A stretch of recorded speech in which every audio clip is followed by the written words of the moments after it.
Howdy, people. Wow, I really need a shave and a haircut, especially the haircut. I have to get a building permit for this. Anywho,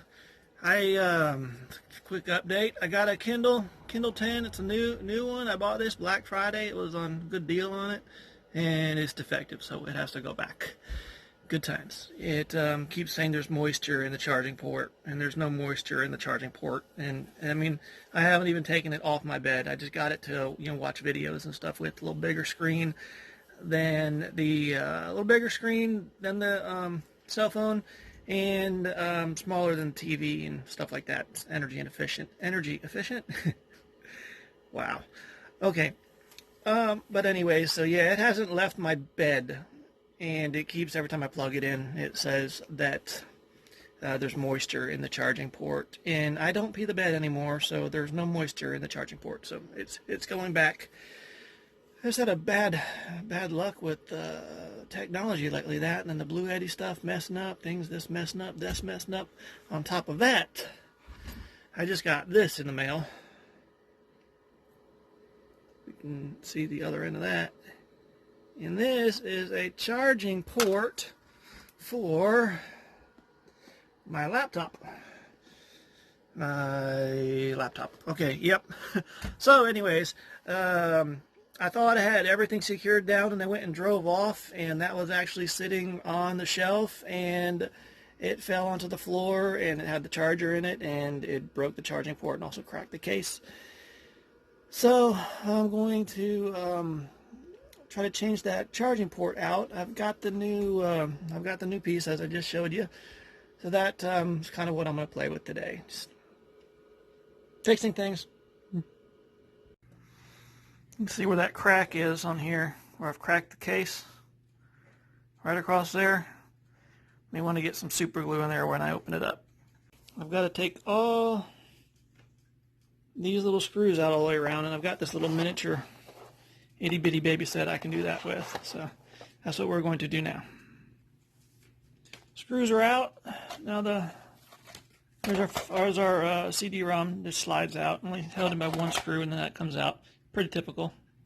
I have gently pulled the cover off, and this right here is the hard drive, 500 gigabyte SSD. I upgraded that recently. I took the regular drive out and put that in.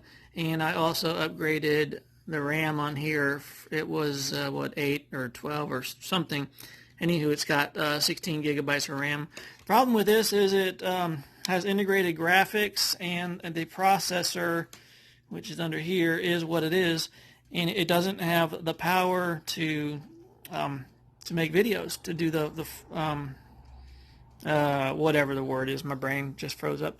It doesn't have the power to do videos. I can make a YouTube video and do the processing and all that stuff on my cell phone, and I think the longest one where I sat there and really did some tinkering, I think took me maybe 2-3 hours, put everything together and do all that.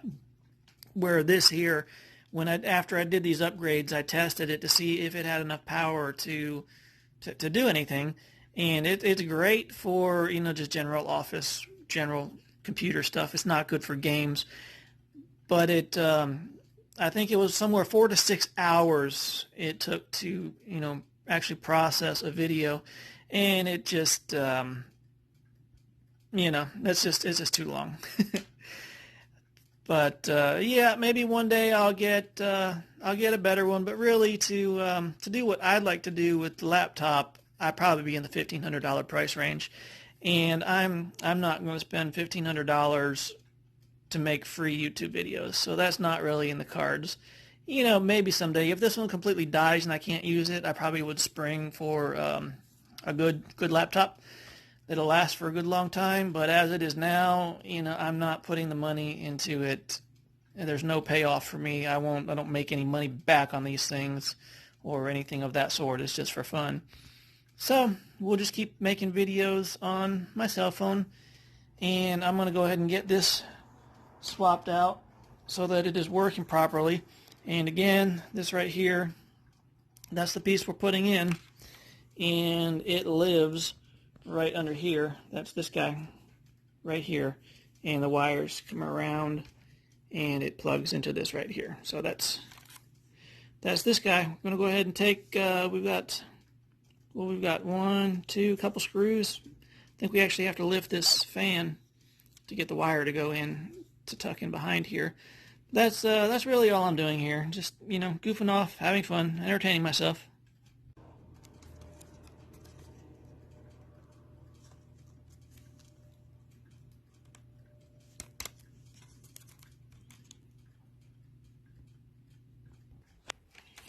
Taking the screws out of here so that I can pry this up because it's under here, and I've got to get this, there we go, got to get that one out, and then we'll slide the new one in, and we'll have to slide this back into here, and I don't think I'll be able to get this with one hand all the way to seat properly without damaging the cabling, so let me go ahead and do this.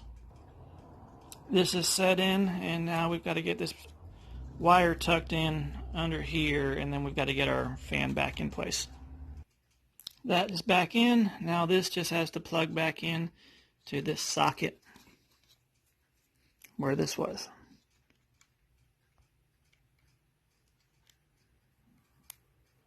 This may be upside down. I may have to take a closer look. See which way that went in. It went in one of the two. Let's take a look. But look at that ink line. You can see on this guy here. There we go. That ink line right there kind of shows you how that went in. So we'll just make sure that the new one here lines up the same way. And just slide that back in. Make sure that seats all the way, and then we put it back together and turn it on. And yep, that's all the way in. Now it's just a matter of getting everything put back together and see how many screws we lost in the process. It's all put together with these itty bitty teeny tiny little screws. They're so easy to lose.